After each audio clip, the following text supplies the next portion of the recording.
RCB ತಂಡಕ್ಕೆ spinner Smith entry. ಈ ಆಟಗಾರ್ತಿ ಯಾರು ಗೊತ್ತಾ? ನಮ್ಮ ಬೌಲಿಂಗ್ ಕೋಚು ಕರೆಕ್ಟಾದ ಕೆಲಸವನ್ನು ಮಾಡಿದ್ದಾರೆ. ಇವ್ರನ್ನ ಕರ್ಕೊಂಬಂತಿದ್ದಾರೆ. ಈ ಪ್ಲೇಯರು ಹೆಂಗೆಲ್ಲ ಪರ್ಫಾರ್ಮೆನ್ಸ್ ಕೊಡ್ತಾರೆ, ಎಲ್ಲಿಂದ ಬಂದರು, ಏನಕ್ಕೆ RCB ಟೀಮಿಗೆ ಜಾಯ್ನ್ ಆದರು, RCB ತಂಡ ಎಷ್ಟು ಲಕ್ಷ ಕೊಡ್ತು, RCB ತಂಡ WPL ಆಕ್ಷನಲ್ಲಿ ಒಳ್ಳೆ ಕೆಲಸ ಮಾಡ್ತಿದೆ ಅಂತಲೇ ಹೇಳ್ಬೋದು. WPL ಆಕ್ಷನಲ್ಲಿ RCB ತಂಡಕ್ಕೆ ಸ್ಮಿತ್ ಅವರು ಎಂಟ್ರಿ ಕೊಟ್ಟಿದ್ದಾರೆ. ಇಂಗ್ಲೆಂಡ್ ತಂಡದ ಲೆಫ್ಟ್ ಆರ್ಮ್ ಆರ್ಥೋಡಾಕ್ಸ್ ಬೌಲಿಂಗ್ ಇವರು. ನಿಮಗೆ ಗೊತ್ತಿರೋ ಹಂಗೆ ನಮ್ಮ ಬೌಲಿಂಗ್ ಕೋಚ್ ಬಂದ್ಬಿಟ್ಟು ಇಂಗ್ಲೆಂಡ್ ಟೀಮ್ ಅವರೇನೆ, ಅದಕ್ಕೆ ಬೆಲ್ಲು ಕೂಡ ತೊಗೊಂಡ್ರು ಇಂಗ್ಲೆಂಡಿಂದನೇ. ಹಾಗೆಯೇ ಸ್ಮಿತ್ತು ಕೂಡ ಇಂಗ್ಲೆಂಡಲ್ಲೇ ತಗೊಂಡಿದ್ದಾರೆ. ಇವ್ರ ಹೆಸರು ಸ್ಮಿತ್ತು.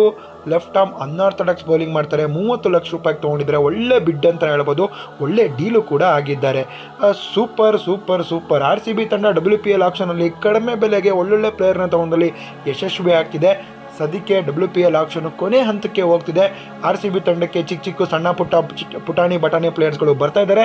ಎಲ್ಲ ಥರದ ಅಪ್ಡೇಟ್ ನಾನು ನಿಮಗೆ ಮಾಡ್ತೀನಿ. ಬಿಗ್ ಪ್ಲೇಯರ್ಸ್ ಕೂಡ ಬಂದಿದ್ದಾರೆ, ಅವ್ರದ್ದು ಕೂಡ ಅಪ್ಡೇಟ್ ಮಾಡ್ತೀನಿ.